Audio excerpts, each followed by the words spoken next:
بسم اللہ الرحمن الرحیم۔ رزق میں برکت کے لیے ایک نبوی آسان سا نسخہ سنیے۔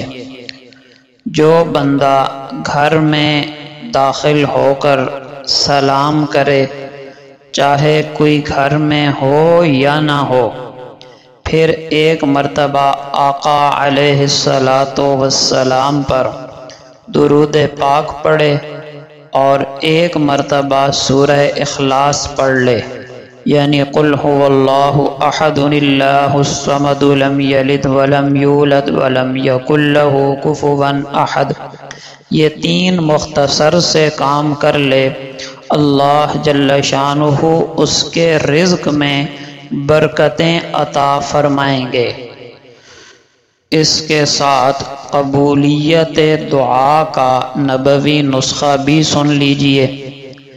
حضرت سعید ابن جبیر رحمۃ اللہ تعالی علیہ فرماتے ہیں کہ مجھے قرآن کریم کی ایک ایسی آیت معلوم ہے کہ اس آیت کو پڑھ کر آدمی جو دعا کرے گا وہ دعا قبول ہوگی، اور پھر آپ نے یہ آیت تلاوت فرمائی، قُلِ اللَّهُمَّ فَاطِرَ السَّمَاوَاتِ وَالْأَرْضِ عَالِمَ الْغَيْبِ وَالشَّهَادَةِ أَنْتَ تَحْكُمُ بَيْنَ عِبَادِكَ فِيمَا كَانُوا فِيهِ يَخْتَلِفُونَ۔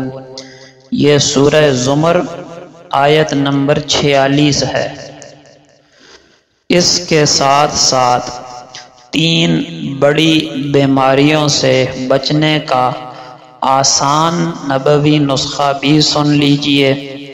حضرت قبیصہ بن مخارق رضی اللہ تعالی عنہ فرماتے ہیں کہ میں رسول اللہ صلی اللہ علیہ وسلم کی خدمت اقدس میں حاضر ہوا۔ آپ نے پوچھا کیوں آئے ہو؟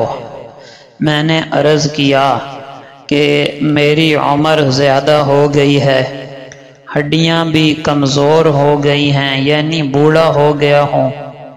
میں آپ صلی اللہ علیہ وسلم کی خدمت میں اس لیے حاضر ہوا ہوں کہ آپ مجھے کوئی ایسی چیز سکھائیں جس سے اللہ تعالی مجھے نفع عطا فرمائے۔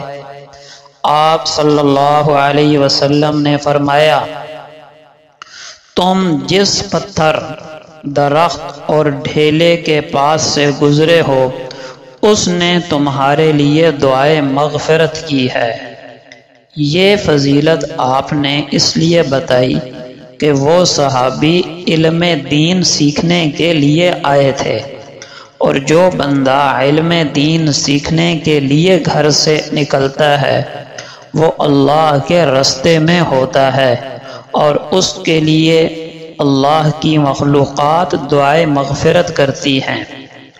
پھر آپ صلی اللہ علیہ وسلم نے فرمایا، اے قبیصہ، صبح کی نماز کے بعد 3 مرتبہ یہ کلمات کہہ لیا کرو۔ ان کلمات کو 3 مرتبہ کہنے کی برکت سے تم 3 بیماریوں سے محفوظ رہو گے۔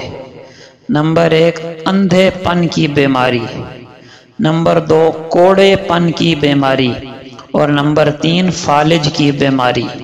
وہ 3 کلمات بالکل مختصر اور آسان سے ہیں، سبحان اللہ العظیم وبحمدہ، سبحان اللہ العظیم وبحمدہ۔